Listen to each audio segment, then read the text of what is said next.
the dumbest bill in America. And it is the dumbest bill in America, believe me. This was an easy one to find. The governor of Oregon has the dumbest bill in America.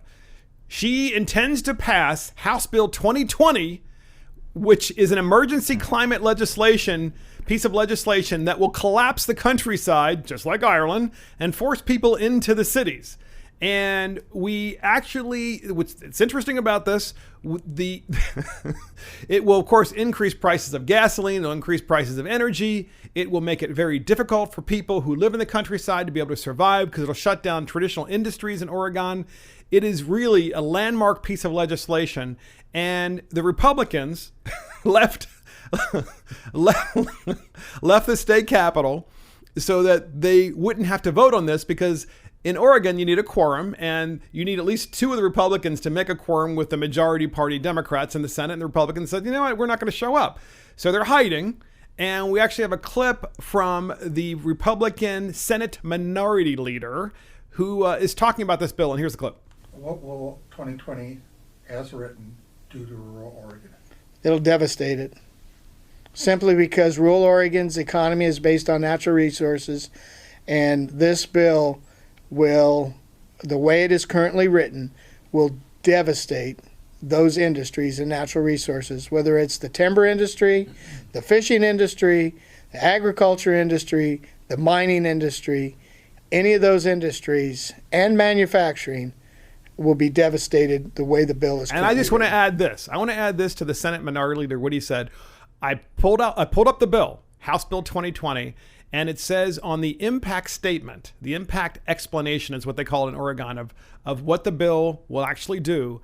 It says, this is a 30-year program that reconfigures much of the energy sector and the state economy. They're completely redoing the state economy with this bill. Naturally, any long-term program of this nature carries with it many uncertainties. The state of Oregon contracted Berkeley Economics Advising and Research, BEAR, as they're known, to model and assess the program. And BEAR issued a report in November of 2018, and the BEAR report made few simplifying assumptions to reduce some of the uncertainties. In other words, they're going to pass a bill that they really have no idea what the impact's going to be over the next 30 years. The bill is 100 pages long.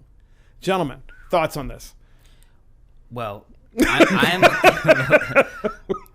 I'm convinced that this is two things. This is a movement. It's a coordinated effort. It's not just in Oregon. It's not just in Ireland. You're going to see it across the state, especially Absolutely. in these Democratic controlled states. This is an attack on two things. One, personal freedoms, like you mentioned earlier. This is personal freedoms, like your ability to move freely and all that kind of stuff. Yes. And two, I think this is targeted at rural areas, because who's in the rural areas? This is an attack on Trump. This is an attack on Trump voters. Trump voters. When you look at a map of the United States and the voting block, you see rural red and city blue, right?